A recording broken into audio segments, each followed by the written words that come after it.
All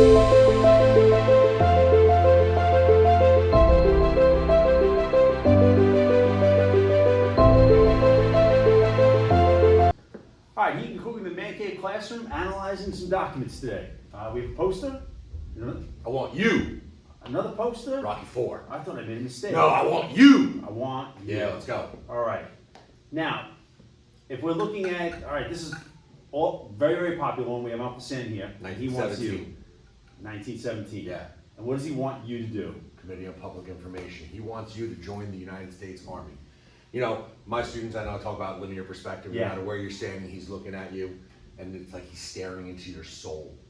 You know, and you walk by this poster in New York City, and you haven't volunteered yet. You know, and if you were in Britain, they'd be putting that white feather in your lapel. You know, calling you a coward. It hits home. It does. It's deep. It does. You know, so what's going on?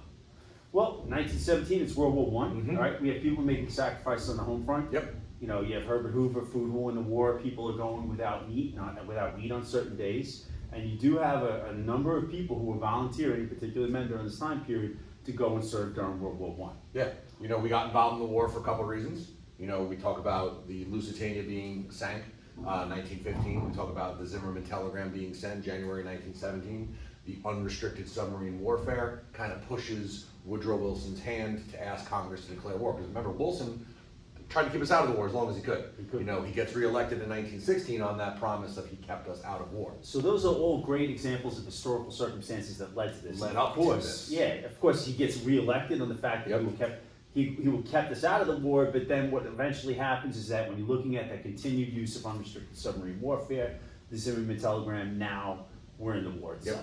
Sussex Pledge, Germany didn't even follow it. Nope. So there we have it. These are the historical circumstances that kind of led to that, Yep. all of this going on. So now we have I want you. You could volunteer to serve in the military. Because if you don't volunteer, You're going to be voluntold. You're gonna be so voluntold. if we look right here, a draft means you're required Yep. to serve in the military. selective draft, kind of playing on the Selective Service Act of 1917. And now they give us a date here, registered June 5th. All right, so do they give us a year just yet? It doesn't say it on here, but Right. you know, it is 1917. So now if we're looking at our audience, if you're between the ages of 21 and 30 years of age, do they give a gender just yet, or is it just assumed that it's male? It's just assumed that it's males, even to this day. Yep. Females are not required to register for the draft. You know, you are not excused from this. You know, if you are crippled, married, or if you have dependents, you still need to register for the draft. So now, some insensitive words they're using during Yeah, that time period. absolutely. You know, when you're looking at cripple, I think they also use, for example, when they were referring to immigrants here as aliens, this applies to all aliens as well as citizens. You probably wouldn't do that today, all right? Everybody must register. The draft will continue, the draft will come later, and then proper exemptions will be made. So in other words, if you are in a wheelchair or you're handicapped, You're sick, register. you're a student. There are exemptions Yeah, when that you the do- government will decide, Right. not you. Yeah, not you. When you show up that day, then they'll be able to sort that out. Yes. What's it called? 4F?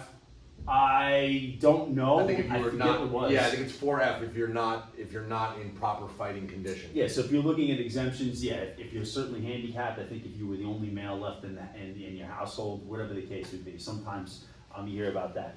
Men, when are sick, men who are away from home, and students should at once communicate with the clerk of courts of the county where they are now for instructions. All right, so the audience here is men between the ages 21 and 30, and they have All to- men in all the men. United States, not just citizens at this point. Right. You know, even if you are not a citizen, you have immigrated here, and you're haven't become a citizen, you are still required to register for this draft. And that's why they, of course, bring up the whole aliens thing when they're referring to immigrants. It's kind of like the lottery you don't want to win. You don't want to win it. All right. So if we look here, there's your audience. Who's the author of it? The United States government. Yep. What's the purpose? To get people to register for the draft, because if you don't, you know, there's certain repercussions that go along with it. Are we missing Government's anything in job this is to one? protect our country, you know, Right. for the common defense. And this is your if- civic if our- duty. If our military is not at a adequate fighting force in the eyes of the government, they will force you into the military. Okay, so we have audience, we have purpose in Yep. there as well? All right, good. Purpose to get people to register for the draft. Now, interestingly enough, if you put these two documents side by side, all right, one, they want you to volunteer. If we're talking about the similarities and differences, one, they want you to volunteer because they don't want to require or make you do it. Do you find it ironic the sides of the smart board we're standing on right now. Right. One of us volunteered for the military. Didn't even put The that. other one didn't. But I you- did register. I Did you registered register? for the draft, absolutely, required to. You know, we are required by law, all men in this country, on your 18th birthday, or within a certain amount of time, you are required to register for the draft.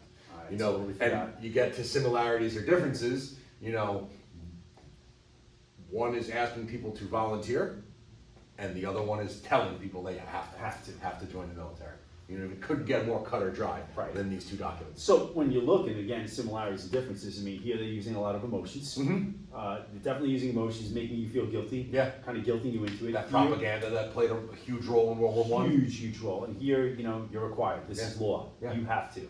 Not a lot of options. Even if you're in a wheelchair, you will show up that day and they will decide if you're. We want you, you have to. You have Big to. difference. Volunteer. Yeah. Voluntold. No, absolutely. No getting around. No ifs, ands, or buts. Anything else we're missing No, from this one? that was You go to the pretty easy. recruiting station as well. Great, perfect. All right, great. Well, thanks for watching.